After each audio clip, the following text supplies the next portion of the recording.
not commented on funding. Too much, it came up. Yes.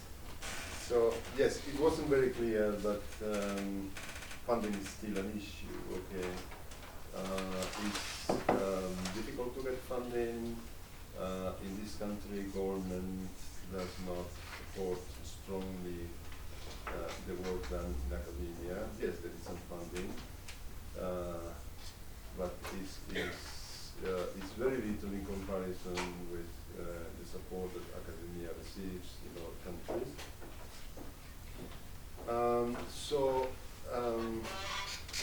You are now asking how we try to solve these challenges. So to me,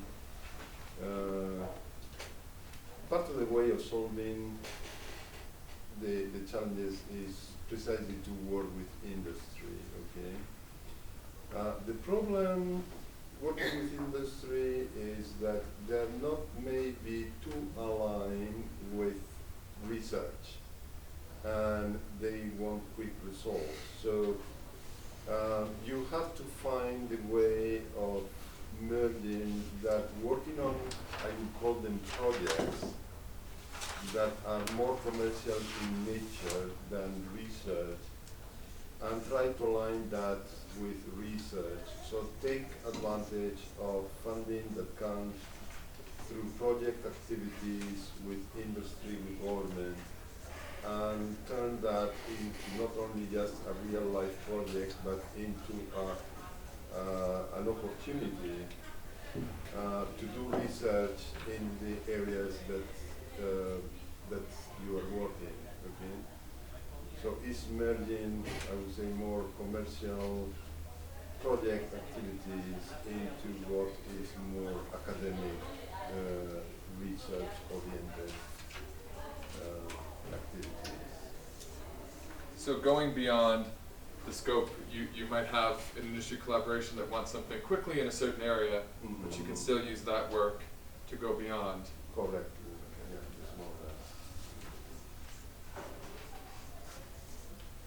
that. That's why, according to what these projects, this initial phase requires, in addition to having our students, for example, the doctorate ones, do work which is a threshold of them attaining a doctorate. They are also expected to pitch that into an industry setting, which is something which earlier we have not been doing. We only train somebody is able to convince the so-called boss of the examiners that he has done something, and he is able to show what I may call his point of departure from what other people have done to get his doctorate. But beyond that, sometimes we just keep that. But now, for the sake of this project, then that is expected to go beyond that. Which is something which, according to me, going forward, we should be embracing all researches which are done at whichever level, whether it's MSc or even doctorate. So encouraging those researchers then to go out. And to go out. Yeah. And talk about and find partners and discuss the work that they've done, rather than just. I just wanted to add Please. on what for the graduates, and what you're talking about. You just wanted to adopt it, but if in terms of this partnership between industry and academia, if industry, for example, had some research that they want an output, they work with academia. Then academia looks for research students or assistants to work with them and in the industry. I think that would work where we are all going towards one goal. There's something we want to work at. There's a project, and we have this. We can even look for more PhD students, because you have already guided that student. This is what we want to do.